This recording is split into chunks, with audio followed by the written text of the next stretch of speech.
بسم اللہ الرحمن الرحیم، السلام علیکم، welcome to the point of view. میں آپ کا میزبان رمضان شیخ۔ اور چند دن پہلے بلوچستان کے اندر جو دہشت گردی کا واقعہ پیش آیا، یہ اپنے سکیل اور اپنی شدت کے حوالے سے اتنا بڑا تھا کہ لوگ آج بھی اس کے حوالے سے اتنے ہی اداس ہیں۔ اور آج ایک ایپیکس کمیٹی کا اجلاس ہوا ہے بلوچستان کے اندر، جس میں وزیر اعظم، آرمی چیف، ہماری جو سیکیورٹی ایجنسیز کے سربراہان تھے انہوں نے، اور وزیر اعلیٰ بلوچستان، اور اس کے علاوہ جتنے بھی ذمہ داران لوگ تھے انہوں نے شرکت کی ہے۔ اور اس کے اندر ایک بار پھر سے اپنا ریزولو دہرایا گیا ہے کہ دہشت گردوں کے ساتھ آہنی ہاتھوں سے نمٹا جائے گا۔ اور اسی موضوع کے اوپر بات چیت کے لیے ہمیں جوائن کیا ہے بریگیڈیئر ریٹائرڈ غضنفر علی صاحب نے۔ غضنفر صاحب، آپ کا بہت شکریہ، آپ نے ہمیں جوائن کیا ہے۔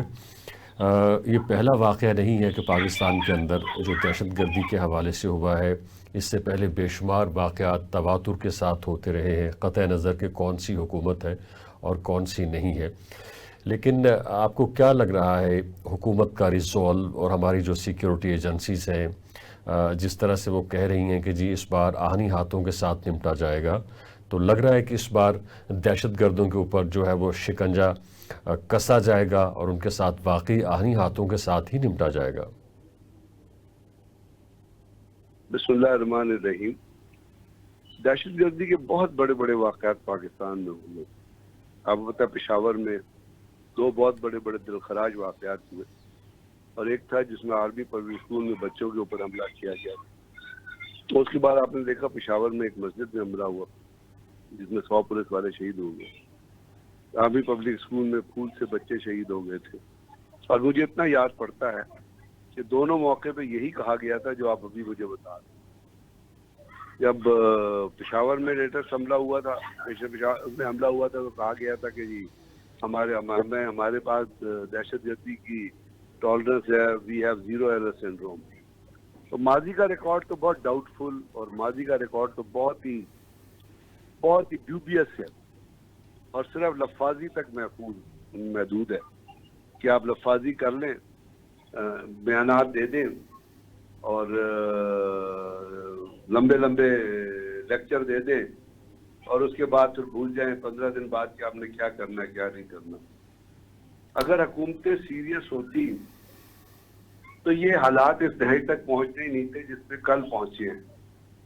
کل پاکستانیوں کو بسوں سے اتار کے بس کنڈکٹرز کو، ٹرک ڈرائیورز کو جو بہت غریب ہوتے ہیں، پورے پاکستان میں لوگوں کے مال لے کے، لوگوں کے گن لے کے سفر کرتے ہیں، ان کو پوائنٹ بلینک رینج پہ گولی مار دی گئی۔ اس سے بڑی کوئی دہشت گردی ہو سکتی ہے؟ یہ تو انڈیا میں ہوتا ہے جہاں مسلمانوں کو ٹارگٹ کیا جاتا ہے، یہ تو افریقہ میں ہوتا ہے جہاں پہ گوریلا فائٹ جو ہے وہ مافیاز لڑ رہے ہوتے ہیں۔ پاکستان میں جو واقعہ ہوا ہے یہ ہمارے لیے شرم کا مقام ہے۔ بریگیڈیئر صاحب، جس اسکیل کا یہ واقعہ تھا اس سے یہ بھی ظاہر ہوتا ہے کہ جو دہشت گرد ہیں وہ بہت آرگنائزڈ ہیں، بہت منظم ہیں، اور ان کا باقاعدہ ایک تگڑا نیٹ ورک موجود ہے، جبکہ اس کو پکڑنے کے لیے یا اسے آئیڈینٹیفائی کرنے کے لیے ہماری جو انٹیلیجنس ایجنسیز ہیں یا باقی ان کی جو یعنی کام کرنے کی صلاحیت ہے وہ اس طرح سے نہیں ہے، کیونکہ 150 کے لگ بھگ لوگ بتائے جاتے ہیں کہ جنہوں نے یہ واقعہ کیا ہے۔ اور یہ بہت آسان نہیں ہے، 150 افراد بہت زیادہ ہوتے ہیں، وہ دیکھے جا سکتے ہیں، خاص طور پہ جس طرح سے کہ آج کل ایڈوانس اکوپمنٹ ہے سیکیورٹی فورسز کے پاس۔ یہی تو چیز میں آپ سے کہہ رہا ہوں کہ اس سے بڑا دلخراج واقعہ ہو نہیں سکتا۔ ایک جگہ پہ نہیں، 4 جگہوں پہ حملے ہوئے، اور چاروں جگہوں پہ حملے جو ہیں وہ 4 ڈفرینٹ ڈائریکشن میں ہیں۔ یعنی آپ کولپور سے شروع ہو جائیں، آپ مچھ سے شروع ہو جائیں اور نیچے گوادر پہنچے، اور گوادر سے شروع ہو نیچے آ کے موسیٰ خیل پہنچے، اور موسیٰ خیل کہاں ہے؟ وہ پنجاب اور جو ہے وہ بلوچستان کی باؤنڈری کے اوپر موسیٰ خیل موجود، وہاں پہنچے۔ اس کے بعد آپ وہاں سے جائیں تو لسبیلا پہنچے۔ تو یہ جو 4 مختلف جگہوں پہ حملے ہوئے، اس میں 2 چیزیں ہیں۔ ایک تو یہ کہ جو پلان کیا ہے وہ پاکستان کے اندر پلاننگ نہیں ہوئی، بلکہ اس کے اندر را اور افغانستان کی جو دہشت گرد حکومت ہے جس کو آپ طالبان کے نام سے جانتے ہیں، اس کو طالبان نہیں، اس کو دہشت گردان کہنا چاہیے۔ کیونکہ وہ اسلام کا نام بدنام کر کے، اسلام کو استعمال کر کے مسلمانوں کو مارنے کی کوشش کر، اور اسلام کا نام استعمال کر کے انہوں نے تمام دہشت گردوں کو کنر میں اور کابل میں اور کندھار میں پناہ دے رکھی ہے۔ تو یہ پلاننگ جو ہوئی ہے یہ را کے افیلیٹس کے ساتھ، کیونکہ بلوچستان بی ایل اے جس نے یہ کلیم کیا اور ٹی ٹی جو وہ فتنہ خوارج جس کا نیکسس تھا، یہ دونوں ان دونوں کا بیس جو ہے وہ انڈیا اور افغانستان ہے۔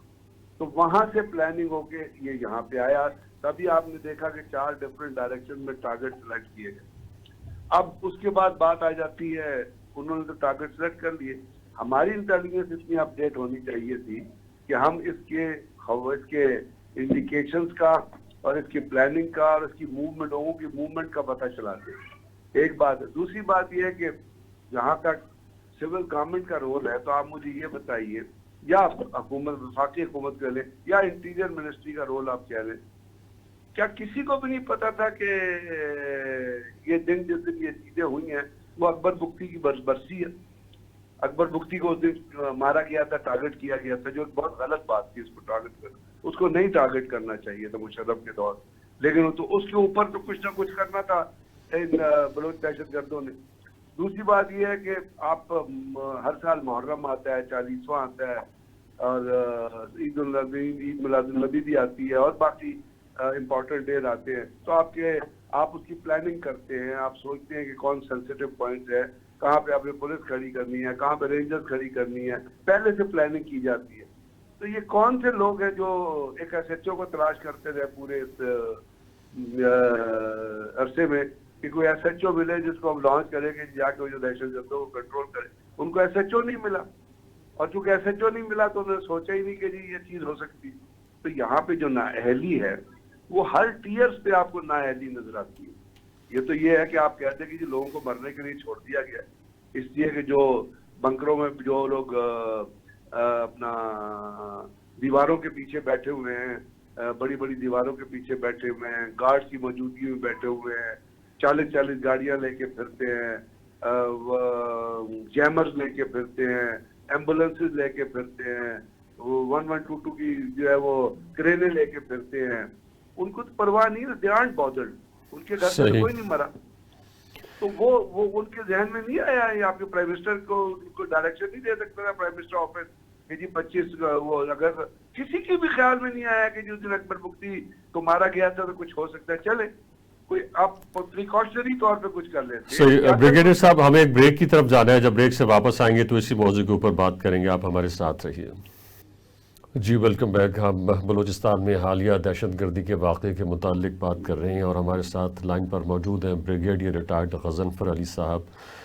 بریگیڈیئر صاحب، یہ جس طرح سے آپ نے ذکر کیا کہ جو اکبر بگٹی کی وفات کا جو دن تھا اس کو چنا گیا، اس کا کوئی خاص مقصد تھا، کوئی میسج کنوے کرنا تھا کہ اکبر بگٹی کی جو موت تھی اس حوالے سے وہاں کے جو مقامی لوگ ہیں یا وہاں کی جو تنظیمیں ہیں، خاص طور پہ جو مسلح ہے، وہ کوئی پیغام دینا چاہتی تھیں؟ جی میں یہی تو آپ سے عرض کر رہا ہوں کہ وہ پیغام تو بہت عرصے سے دے رہے ہیں، اور پیغام انہوں نے بہت بےتاج، ایک تو وہ سی پیک کے مخالف ہیں، آپ کو پتہ ہے سی پیک جو ہے وہ سی پیک کے مخالف میں غالباً ان میں زیادہ جو ہیں ان کو سی پیک کی ڈیفینیشن کا ہی نہیں پتہ، یا ان کو یہی نہیں پتہ کہ سی پیک گزرتا ہے کہاں سے یا سی پیک کی کاسٹ ہے، لیکن جو ان کے ذہنوں میں یہ خناس فیڈ کر دیا ہے، جیسے میں آپ کو بتا رہا ہوں کہ دشمن کی انٹیلیجنس ایجنسیز نے، جس میں را ہے اور سی آئی اے ہے، کیونکہ امریکنس کو سی پیک پسند نہیں، انڈیا کو سی پیک پسند نہیں، تو وہ سی پیک کو بیسس بناتے ہیں۔ دوسرے وہ آپ نے دیکھا کہ بہت عرصہ پہلے اسرائیل کے اندر بلوچستان کی اسرائیل گورنمنٹ جو ہے وہ بنائی گئی تھی، اور وہاں پہ مساعد کا رول تھا، اور پھر امریکن کانگریس کے اندر ایک کانگریس میں امریکن کانگریس میں ایک کانفرنس ہوئی تھی بلوچستان کے حوالے سے، تو امریکن جو ہے وہ ہمیشہ سے بلوچستان کے اوپر اپنی نظر رکھ کے کوشش کرتے رہے کہ وہاں پہ وہ جو ہے وہ شر پھیلائیں، شر پسندی پھیلائیں، دہشت گردی پھیلائیں، اور انڈیا نے بارہا آپ کو کہا کہ پاکستان نریندر مودی نے بنگلہ دیش میں جا کے کہا تھا کہ اسٹیٹمنٹ دی تھی، اگر آپ کو یاد ہو، مجھے کہا تھا کہ جی ہم پاکستان کو ڈیسٹیبلائزیشن میں انوالو ہیں۔ تو یہ تمام چیزیں آل رائٹنگ آن دی وال، یہ کوئی چھپی ہوئی نہیں ہے، یہ کوئی میں ایسی چیزیں نہیں کر رہا جو اخباروں میں نہیں چھپی، یہ تمام چیزیں منظر عام پہ آ چکی ہیں۔ اگر ان کے منظر عام پہ آنے کے باوجود بھی ہم نہیں سمجھتے کہ وہ کیا میسج دینا چاہتے ہیں. وہ میسج یہی دینا چاہتے ہیں کہ جی ہم پاکستان کے خلاف اور پاکستان کے لوگوں کے خلاف لڑنا چاہتے ہیں because we are bad from the foreign terrorist. باقی ان کا اور کوئی مقصد نہیں ہے, وہ صرف اپنے پیسے کے پیچھے. بالکل صحیح, بالکل صحیح. بریگیڈیئر صاحب یہ واقعہ یہ بھی سجیسٹ کرتا ہے کہ ہمارا وہاں پہ جو انٹیلیجنس کا سسٹم ہے وہ اس طرح سے فعال نہیں ہے, ہمیں اسے مضبوط بنانے کی ضرورت ہے, جبکہ اس کے مقابلے میں یہ جو مسلح تنظیمیں ہیں یہ آپس میں انٹر کنیکٹڈ ہیں, they are well connected with each other, اور اس کے علاوہ ان کا کاز اور اس حوالے سے وہ اکٹھی ہو گئی ہیں, کیونکہ ایک سے زیادہ تنظیموں نے اس واقعے کی جو ذمہ داری ہے وہ قبول کیا, جن میں مجید بریگیڈر ہے, جن میں بی ایل اے ہے, جن میں بی ایل ایف ہے.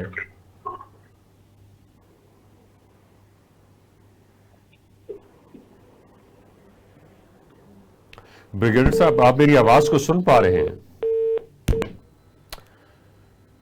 بریگیڈیئر صاحب سے ہمارا جو رابطہ ہے وہ منقطع ہو گیا ہے. جیسے ہی ان سے رابطہ بحال ہوتا ہے تو ان سے مزید کچھ سوالات کرتے ہیں بلوچستان میں حالیہ دہشت گردی کے واقعے کے حوالے سے. اس سے پہلے جو ہماری ان کے ساتھ ڈسکشن ہوئی ہے تو انہوں نے یہی کہا کہ جو بلوچستان کے لوگ ہیں ان کو علم نہیں ہے کہ سی پیک ان کے لیے کتنا فائدہ مند ہے, اور سی پیک جو ہے وہ انہی کے لیے ہی بنایا جا رہا ہے. اور انہوں نے یہ بھی کہا کہ یہ جو حالیہ دہشت گردی کا واقعہ ہوا ہے اس کے اندر را ملوث ہے, اس کے اندر موساد ملوث ہے, اس کے اندر ٹی ٹی پی ملوث ہے, اور اس کے اندر افغان جو حکومت ہے وہ ملوث ہے. اور پھر اس کے علاوہ انہوں نے ہمارے اپنے یعنی ملک کے اندر جو سیکیورٹی کے ادارے ہیں اور ہماری جو حکومت ہے ان کی طرف سے جہاں کہیں غفلت کا مظاہرہ ہوا ہے تو اس حوالے سے بھی بات ہوئی ہے. بریگیڈیئر صاحب سے ہمارا پھر سے رابطہ ہو گیا ہے. بریگیڈیئر صاحب یہ ہمارے ساتھ شیئر کیجئے کہ یہ واقعہ سجیسٹ کرتا ہے کہ وہاں پہ ہماری جو انٹیلیجنس ہے اور اس کے علاوہ یعنی ہماری جو وہاں پہ جتنی بھی ایجنسیز یا فورسز کام کر رہی ہیں ان کے کام کرنے کے جو انداز ہے یا ان کے پاس جو بھی انسٹرومنٹس ہیں ایکوپمنٹس میں ان کے حوالے سے ایک سوالیہ نشان ہے, ان کے ورکنگ کے حوالے سے سوالیہ نشان ہے, جبکہ جو وہ یعنی اس کے مقابلے میں جو مسلح تنظیمیں ہیں وہ آپس میں ویل کنیکٹڈ ہیں, اور انہوں نے بہت زبردست طریقے سے یہ اپنا سارا جو بھی دہشت گردی کا واقعہ تھا اسے کیری آؤٹ کیا ہے. ہم سارے کا سارا موساد پہ, را پہ یا افغان حکومت پہ بھی نہیں ڈال سکتے. ہمیں بھی تو چوکس رہنا تھا کہ جب اتنی بڑی موومنٹ ہو رہی ہے اور اتنا بڑا پلان بن رہا ہے تو ہمیں بھی تو کچھ تھوڑا سا چوکس رہنا چاہیے تھا.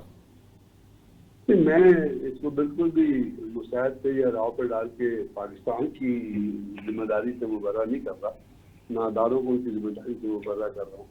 میں صرف آپ کو یہ بتا رہا ہوں کہ اس کی جو پلاننگ پہ سوال کیا تھا تو میں نے یہ کہا تھا کہ یہ بڑی پروفیشنل پلاننگ ہے, اور یہ پروفیشنل آرگنائزیشن جو ہیں, کسی میں جو انٹیلیجنس آرگنائزیشن ہو یا فوجی آرگنائزیشن ہو یا جو بھی لوگ ملیٹنٹس ہوں, ان کے درمیان انٹر کوآرڈینیشن مختلف گروپوں کے درمیان جو یا را کرا سکتی ہے یا سی آئی اے کرا سکتی ہے. میں نے آپ کو یہ کہا. دوسری بات ہے آف کورس دشمن تو ہمارے خلاف ہی کام کرے گا, دشمن بھی ہماری فیور میں کام تو نہیں کرے گا. We have to be alert at our own level. ہمارا سسٹم ایسا ہونا چاہیے کہ ہم ان تمام چیزوں کو بفور لانچنگ ڈیٹیکٹ کر سکیں.